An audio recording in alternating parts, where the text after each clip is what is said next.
السلام علیکم ورحمۃ اللہ وبرکاتہ۔ الحمدللہ رب العالمین والصلاة والسلام علی سید الانبیاء والمرسلین، اما بعد۔ عزیز ساتھیوں اور دوستو، ایک حدیث صحیح بخاری اور صحیح مسلم کی میں آپ کے سامنے پیش کرنا چاہتا ہوں۔ اس حدیث میں جو بات کہی گئی ہے وہ یہ ہے کہ کون سا گناہ سب سے بڑا ہے۔ آئیے دیکھتے ہیں۔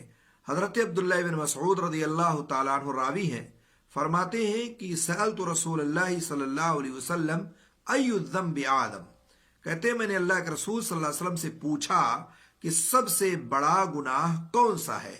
قالا، تو اللہ کے رسول صلی اللہ علیہ وسلم نے فرمایا ان تجعل للہ ندا وہو خلقک، یعنی یہ کہ تو اللہ کے ساتھ کسی کو شریک ٹھہرائے بنائے، حالانکہ وہ تیرا خالق ہے، پیدا کرنے والا ہے۔ ثم ایو، پھر میں نے پوچھا کہ اس کے بعد کون سا سب سے بڑا گناہ ہے؟ قال ثم ان تقتل ولدک خشیۃ ان یأکل معک، فرمایا اللہ کے رسول صلی اللہ علیہ وسلم نے یہ کہ تو اپنی اولاد کو اس ڈر سے قتل کرے کہ وہ تمہارے ساتھ مل کر کھائیں گے۔ پھر کہتے ہیں صحابی رسول قلت ثم ایو، پھر کہتے ہیں میں نے پوچھا اللہ کے رسول اس کے بعد کون سا سب سے بڑا گناہ ہے؟ قال ثم ان تزانی بحلیلۃ جارک، فرمایا کہ پھر جب میں نے پوچھا تو اللہ کے رسول نے کہا کہ یہ کہ تو اپنے ہمسایہ کی اہلیہ سے زنا کرے، ہمسایہ یعنی پڑوسی کی بیوی کے ساتھ زنا کرے۔ یعنی اس حدیث میں 3 بڑے گناہ کا ذکر کیا گیا ہے۔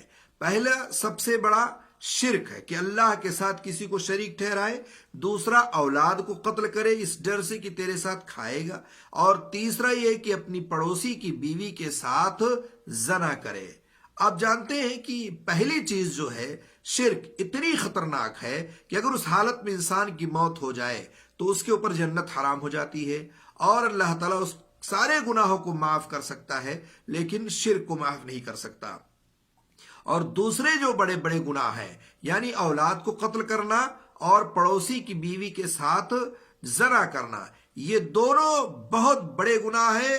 زنا تو مطلقاً کبیرہ گناہ ہے، قتل بھی مطلقاً کبیرہ گناہ ہے، لیکن اولاد کو قتل کرنا اور ہمسایہ کی پڑوسی کے ساتھ یا ہمسایہ کی بیوی کے سے منہ کالا کرنا عظیم ترین فحش ترین افعال ہے۔ یہ بہت ہی خطرناک ہے کیونکہ دوسروں کے مقابلے میں ان دونوں کا زیادہ حق ہے، پڑوسی کا بھی اور آپ کی اولاد کا بھی، اور زیادہ حقی ہے کہ ان کے حقوق کا خیال رکھا جائے، لحاظ رکھا جائے اور ان کو تحفظ فراہم کیا جائے۔ آپ اپنی اولاد کو بھی تحفظ فراہم کریں اور اپنی پڑوسی کو بھی۔ اب ظاہر سی بات ہے، کہتے ہیں ہمارے معاشرے میں کہ اگر میڑ ہی کھیت کو کھانے لگ جائے تو اس کھیت کا محافظ پھر اللہ تعالیٰ ہی ہے۔ یعنی بعض لوگ کہتے ہیں کہ باڑھ ہی اگر کھیت کو کھانے لگ جائے تو اس کا محافظ اللہ ہی ہے۔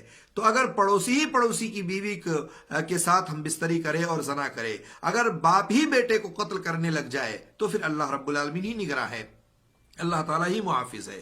اس لیے عزیز ساتھیوں اور دوستو، شرک جیسے عظیم گناہ سے اپنے آپ کو بچائیں، قتل اولاد سے، اپنے بچوں کو قتل کرنے سے بچائیں، اس ڈر سے آپ بچے نہ پیدا کریں، اس ڈر سے آپ اپنے بچوں کو آپ پیٹھی مار دیں، اس ڈر سے آپ اس کو پیدا ہی نہ ہونے دیں کہ میرے ساتھ کھائیں گے، میری روزی روٹی تنگ ہو جائے گی، یا اسی طرح سے میرے حالات خراب ہو جائیں گے، تعلیم و تربیت کا مسئلہ درپیش آ جائے گا، یا اسی طرح سے آپ کی بیوی ہے، آپ کے پڑوسن ہے، آپ کے پڑوس میں کسی کی بیوی ہے، بیٹی ہے یا اور کوئی ہے، بہن ہے، آپ اس کے ساتھ زناکاری کریں، ہمسایہ کا تحفظ کرنے کے بجائے اور آپ اس کے جو ہے تمام چیزوں کو ختم کرنے کی کوشش کریں، یہ نہایت خطرناک معاملہ ہے۔